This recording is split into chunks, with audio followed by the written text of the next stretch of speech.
अब मैं कहता हूं कि ईर्ष्या द्वेष एक ऐसी चीज़ है जो अंदरूनी है ना, अंदरूनी है ना।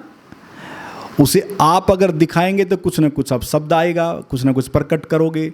तो मैं कहता हूं कि अगर किसी के प्रति भी ईर्ष्या द्वेष अगर है तो क्या करोगे? केवल अब उस विषय पे विचार नहीं करना है, बिल्कुल नहीं करना है। एक चीज़ का ध्यान रख लेना, आपका जीवन मुझे पता है 70 से 80% बड़ा प्रेम में है। 70 से 80% आपका जीवन बड़ा आनंद में है। 70 से 80% आपका जीवन बड़ा शांति में है। 70 से 80% मुझे पता है कि गड़बड़ जल्दी सी नहीं होती जीवन में। लेकिन दिक्कत क्या है कि जो 10 से 20% जो मामला है, जैसे मान लो रोज़ रोज़ किसी की टांग टूटती है और कभी पता नहीं 10-20 साल में, 50 साल में, कभी 25 साल में कोई घटना घट गई तो टूट जाती है। कुछ कारण हो गया, कुछ वजह हो गई। रोज़ रोज़ आपके जीवन में, आपके बिजनेस में कभी घाटा नहीं होता, पता नहीं 10-20 साल के बाद कुछ ऐसा हो गया। लेकिन हम क्या करते हैं कि जो हमारे भीतर यानी कि हमारे चारों तरफ जो नेगेटिविटी की जो घटना घटती है वो कितनी घटती है? 10 से 20%।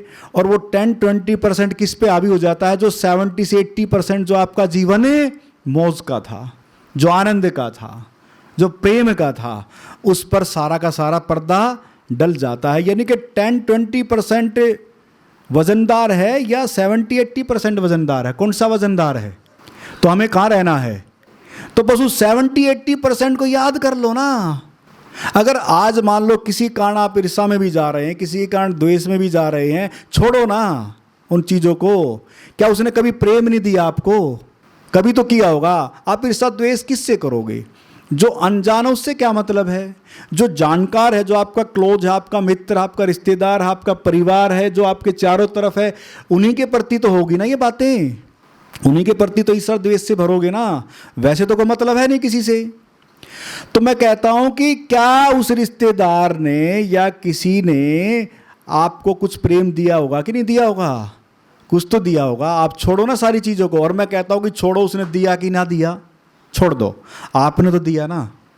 वो जो दिया है ना आपने 70-80%, उसको याद कर लेना। किसको याद करोगे?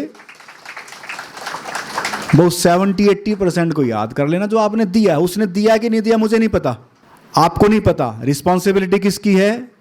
जिम्मेवारी किसकी है? 70-80% मैंने तो दिया है, मैं तो दूंगा। मुझे क्या मतलब है कि वो देता कि नहीं देता है? बस इतनी सी बात अगर याद रखोगे तो जो आपका ईर्ष्या द्वेष जो भीतर कई, देखो एक चीज़ का ध्यान रखना, ये तो आप समझ गए होंगे कि मन ही हमारे शरीर तक रोग लाता है। तो हमें अब प्रेम में रहेंगे तो क्या होगा? प्रफुल्लित, उमंग, तरंग। तो आपके भीतर अगर कहीं भी रत्ती भर भी कुछ भी अगर जन्मता है तो आपको रूपांतरित करना, आप समझ आ गया ना? प्रेम में रूपांतरित कर दो।